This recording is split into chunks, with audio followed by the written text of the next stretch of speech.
In this video, we're going to be taking a look at the Asgardian Shrine Terrain Pack for Marvel Crisis Protocol from Atomic Mass Games.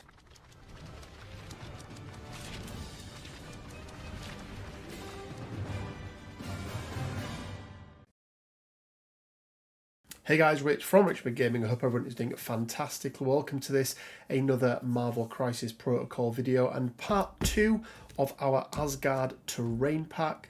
As I mentioned in the previous video, I am going to be building a new board all based around Asgard, and I have stopped buying everything from Atomic Mass Games terrain wise. As I mentioned, I've got boxes and boxes that I'm never going to end up using, but I did really like the look of these ones.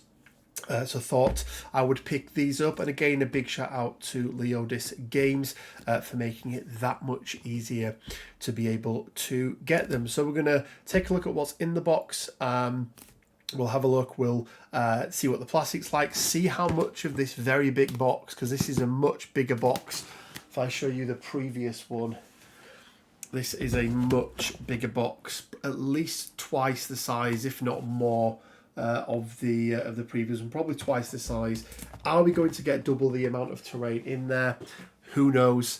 But yeah, let's flip over to the other camera and let's take a look. Okay guys, so here we go, CP106, the Asgard Shrine. This is kind of the counterpart to the other box that we had. Let's just give this a quick scrape here. Now this is an $80 box, so this is twice the price, not twice the price, it's twice the size in boxes, but it's, the other one was $65, this one is an $80 box. I think this is the only thing that we're going to get inside here, but let's have a quick look.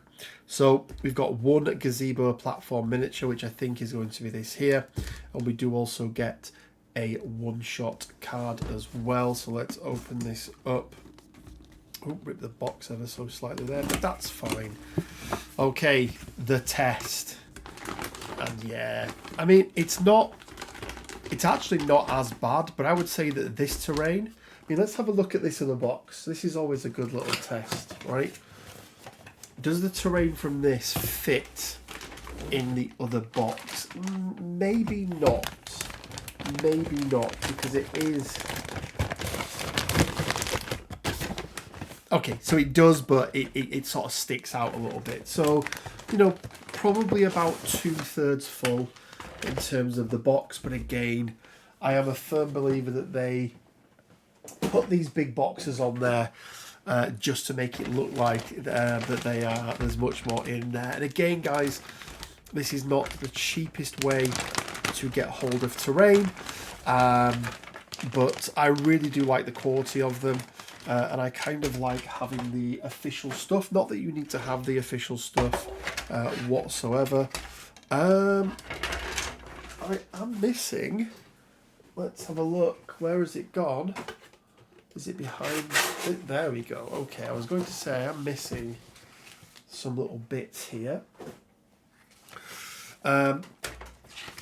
You get the codes as well, like the Pokemon card opener showing you the QR code.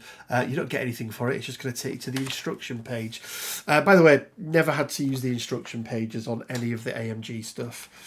We do get a one-shot card as well. Let's pop that to one side for the moment. But it does look like we are going to get a decent amount of plastic. And I do have some plans for this because I'm not sure of the size. Let's see if I can find the size anywhere. Yeah, so there is no sizing from what I can see on this terrain. But if we take another look at the box for the moment, my plan with this is to basically magnetize. So what I want to do with this is magnetize certain components of it. So I think what I'm going to have on my board is basically this sort of bottom part here is going to be a size 4 or size 3 but X.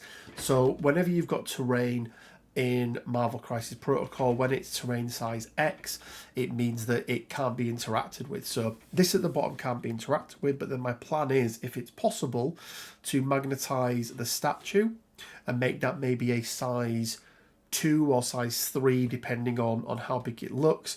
But then also some of these other components here as well. So like this part here, if I can magnetize it, this part along here as well, if I can magnetize that, just to give me some additional terrain options, and mean that I've got more points of terrain on the table. And actually, you know, I like the idea of this, you know, being able to rip down a wall and throw somebody at it, and pick up the statue and throw somebody at it, and things like that. So yeah, let's take a look then at what we've got here. And as I say, it's a pretty decent size statue wise, so I think that could at least be a 2, maybe even a 3 once we add the head on and the plinth and everything else that's in there.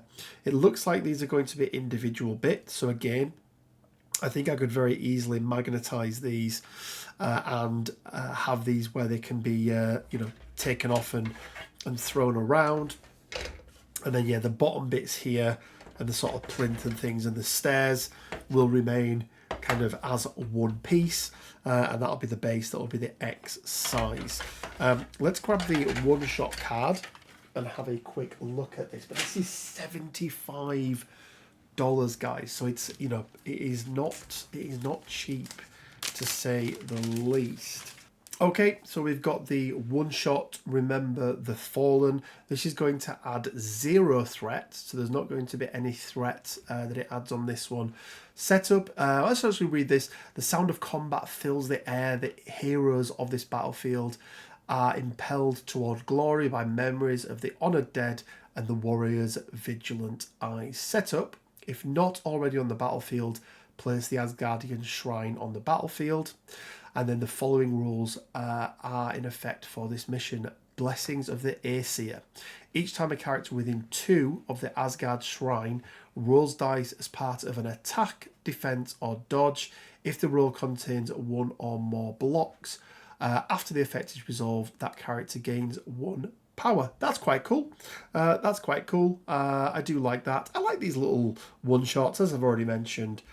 They're never going to be sort of, you know, something you take along with you, but I think you could very, very easily create an event that was built around it, and have something in place that allowed you to you know, move from table to table, and maybe a choice of 2, because most of these seem to have 2. So we've obviously got this one here, and then the other one here. You can only use 1 at a time, but you know, you could roll a die, and maybe whoever the priority is, you get to choose which one it is that you are doing. Something like that could be quite cool. Maybe it's something we look at doing in the future. I'm going to go away now, guys. I'm going to build all of this up, and I'll come back to you, show you the final thing, and then actually show you all of the terrain together as well, and work out if I need to add some extra little bits in just to round out the board a little bit. But I'll be right back. Okay, guys, so here we are. It's taken me about 45 minutes to put this together.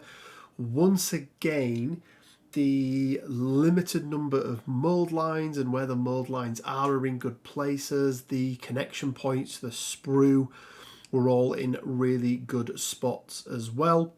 But this is the finished piece.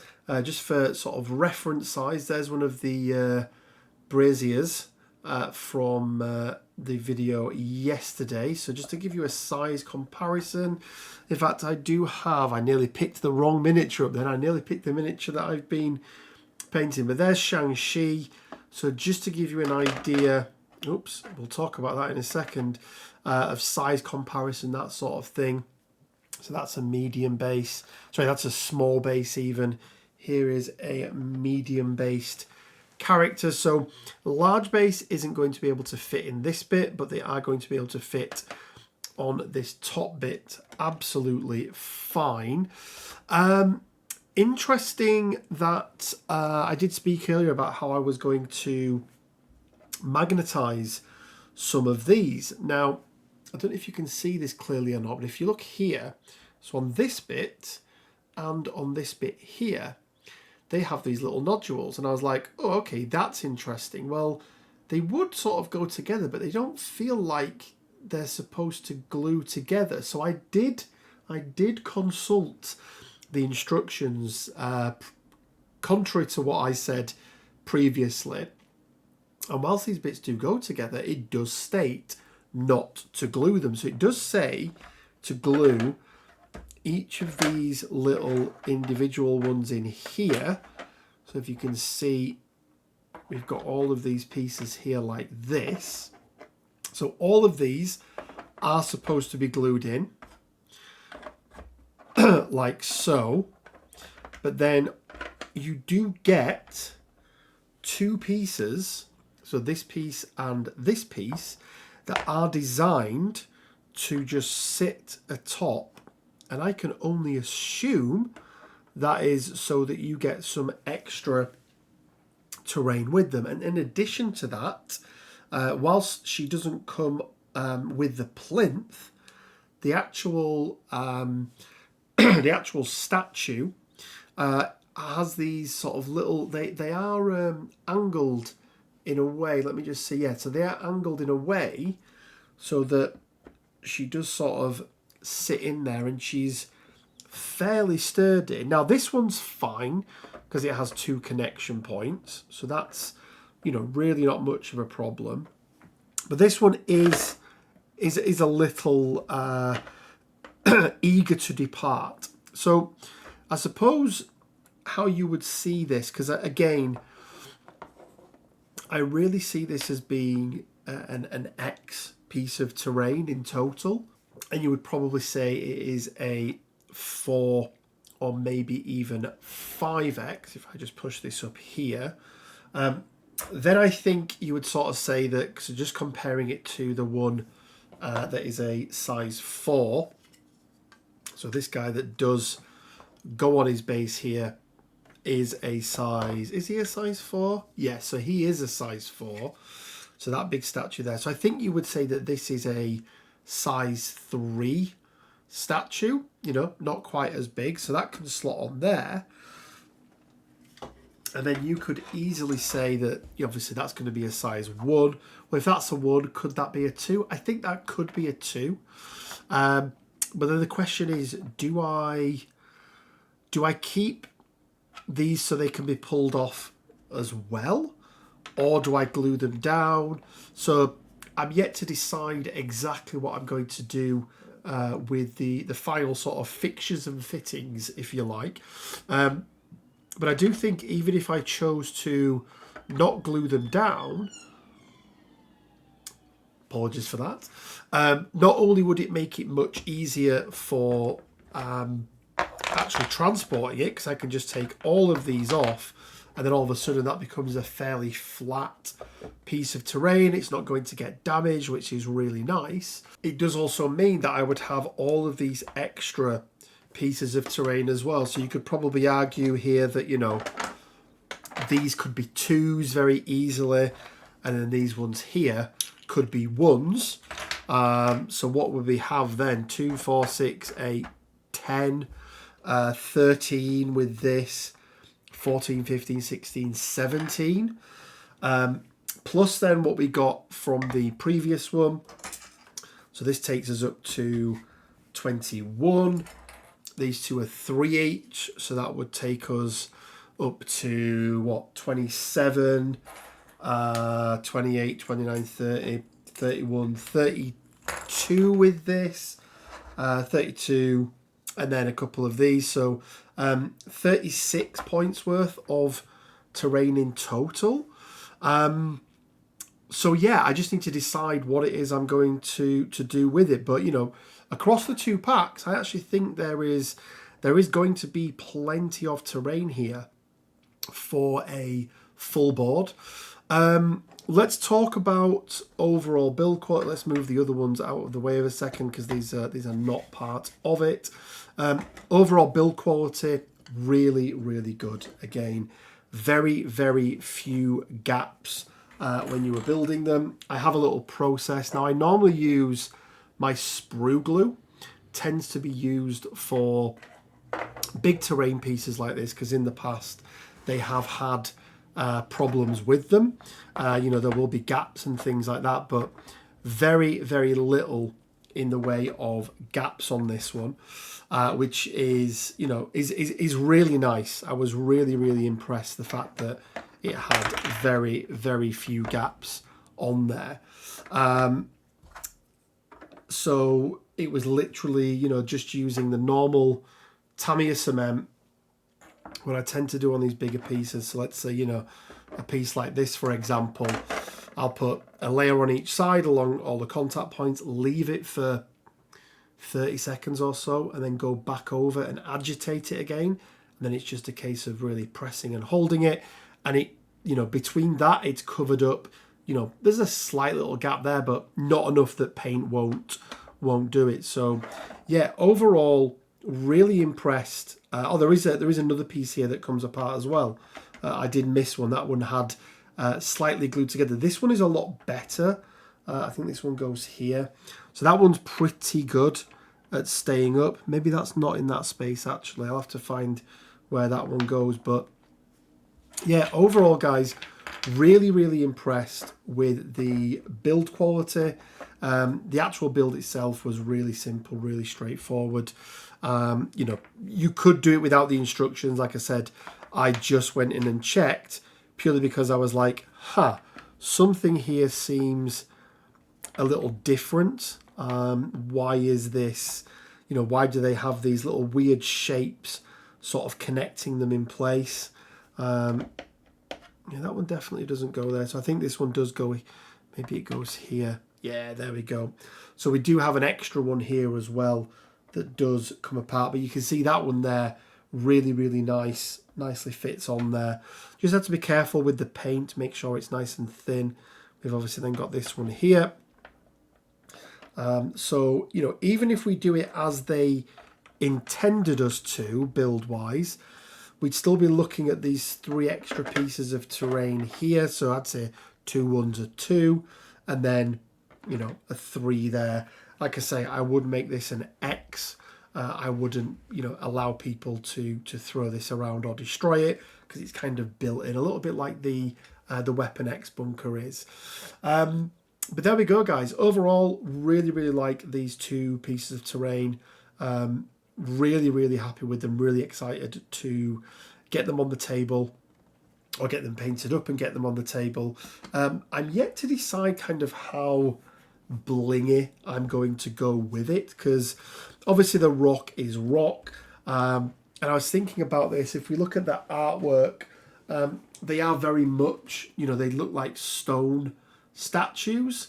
You know, you've got a little bit of moss and things going on up there, but you know, you could easily make that a bronze statue or a gold statue because it would sort of go in with this as well. So I'm yet to decide how exactly I'm going to paint it up. I think, you know, some of the speed paints, there is this one called like Hoplite Gold, I think, something like that, that really, really does look nice. There's also a really good copper there as well, or yeah, bronze and copper could be good.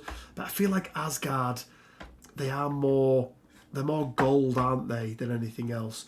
So we've got this Horde bronze, which looks very goldy. Golden armor could be quite good. So maybe we'll try some speed paints because there's going to be, you know, more than enough detail on here to be able to do it, you know, really nicely with speed paints. You know, I think I would give it a brown undercoat and then give it a zenithal from above with a different sort of lighter shade of brown. The paints that I've got to do these with, let me just grab these really quickly. Walking off camera is so unprofessional. But I do have these 2 that I'm going to be using. I found these to be amazing rattle cans. So we've got this Hydrax Brown, which everything will get base coated in. And then we've got this Ossified Earth, which will be my zenithal highlight. And then, as I say, it will be then probably, you know, a dry brush to go in there and pick all of the bits out. Now, the nice thing is that, you know, as long as I keep it consistent, you know, these feel like they've been carved out of the stone. So they should be, to some extent, a very, very similar colour. Obviously, you want to try and differentiate a little bit, but really excited to get those painted up. Maybe we will show you those when they are done. And what I'll probably do board wise, you'll probably see I've got this board here, this sort of MDF. I do have a few of these, and what I like to do is texture them and things like that. So we may even do something like that for this board as well. Okay, let's jump back over to the other camera and I'll give you my final thoughts on the set and whether I think it's worth it for the price. Okay, so final thoughts on the set, both this one and the other one. I think overall they are really, really nice. I don't think you can question the quality of them as products. I think they're really, really good. We do get the extra, one-shot cards in there as well as a little bit of extra flavour. The models, they call them miniatures, but the models, the terrain pieces are absolutely gorgeous. They're so well sculpted, they're so well built, but $70 for this one, $65 for this one. That is, quick math, Rich, that is $135. It's most definitely not the most cost-effective way of building a board for Marvel Crisis Protocol, but I do really, really like them. I really, really do like them. I'm probably going to try and add some extra little bits onto these as well. I've got some really nice vines and things that I'm going to add on these just to give them kind of an extra little bit of sort of realism look. I tried to go down the sort of realism route. For any of you guys that remember my board that I did around the Weapon X bunker, went with sort of not hyper realistic like diorama style, but a lot more realistic. So we're going to try and do something similar with this as well. But yeah, overall, guys, I'm a big fan of these ones. They're some of the nicest terrain pieces that I've seen from AMG in quite a while. I do still think they are very, very expensive for what they are. But it's a lot of plastic, probably as much plastic as you're going to get across a box of, maybe 6 miniatures, maybe even more plastic than 6 miniatures. And I think that's kind of how you have to sort of correlate it, really. But I'm really happy with them. I'm really excited to get them painted up. And as I say, I'll let you guys know and post some pictures or maybe even a video of when I've done that. We're going to leave it there, guys. I want to give a big shout out again to Leodis Games, the sponsor of the channel, but an even bigger shout out to everyone who supports me on Patreon and YouTube, becomes a YouTube member. Huge thanks to all of you guys. It goes a huge way to me being able to continue running the channel, goes towards everything we do for the channel, whether it's buying things, giving things away, buying new equipment that we need. So huge thanks to everyone who supports us on Patreon and YouTube. But as always, you don't need to do either of those things. Just simply commenting, liking, subscribing really does help and really does go a long way to the success of the channel. So thank you to everyone. Head on over to Discord. Make sure you check it out over there. We are going to be announcing our next event very soon. As I mentioned, I am moving also very soon as well, so I think with this one it might be somebody else that's running it. We did have Alex who ran a Shatterpoint event on the Discord quite recently, but there will be something on there in the next couple of weeks for both MCP and Shatterpoint, so make sure you head on over there and check it out. And as always, guys, it leaves me with just enough time to say stay well, keep safe, and until next time, bye for now.